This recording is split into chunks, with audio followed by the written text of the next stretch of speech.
কলকাতার পরিস্থিতি দেখতে পাচ্ছেন। সব গাড়িগুলো যাচ্ছে, কি অবস্থা দেখুন। আমি পেশেন্টকে লাভিয়ে দিয়েছি, শম্ভুনাথ পণ্ডিত যাবে। দেখতে পাচ্ছেন পুরো অলিগলি দেখতে পাচ্ছেন বন্ধুরা, সব দোকানপাট বন্ধ। তো আমাদের আসতে 4 ঘন্টা লেগে গেছে। আমরা ওখান থেকে বেরিয়েছিলাম 9টা 20-তে, আর এই জাস্ট পৌঁছালাম আমরা। দেখতে পাচ্ছেন পুরো অলিগলি, পুরো দোকানপাট সব বন্ধ। দেখতে পাচ্ছেন দোকানের ভেতরে জল ঢুকে গেছে দেখুন পুরো। আর সামনে ওই যে ফ্লাইওভারটা দেখা যাচ্ছে, ওটা হচ্ছে এক্সাইড মোড়, সিধা চলে যাচ্ছে তারামণ্ডল হয়ে।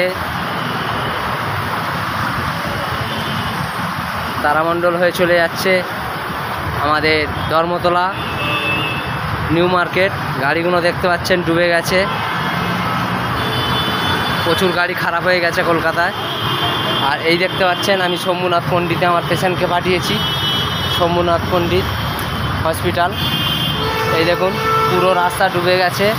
তো আমার প্রচণ্ড খিদে লেগেছে, তো আমি খাবো বলে যাচ্ছি, আমি যেতেই পারছি না, পুরো ডুবে গেছে। আর শম্ভুনাথ হসপিটালটা দেখুন পুরো ডুবে রয়েছে।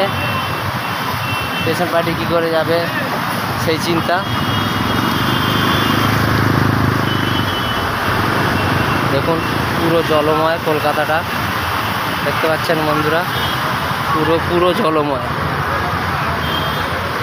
দেখাই যাক, আমি খেতে যাচ্ছি, খাবার পাওয়া যায় কি না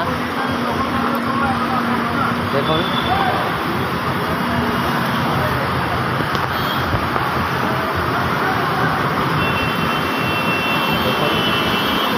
পুরো আমি এই ফুট ধরে যাচ্ছি, ফুটে দেখতে পাচ্ছেন কত জল। লোকের দোকানে, হোটেলে, খাবার দোকানপাট সব বন্ধ দেখতে পাচ্ছেন। আমি যেতে আছি খাওয়ার জন্য, আমি যাচ্ছি, দেখাই যাক কী হয়।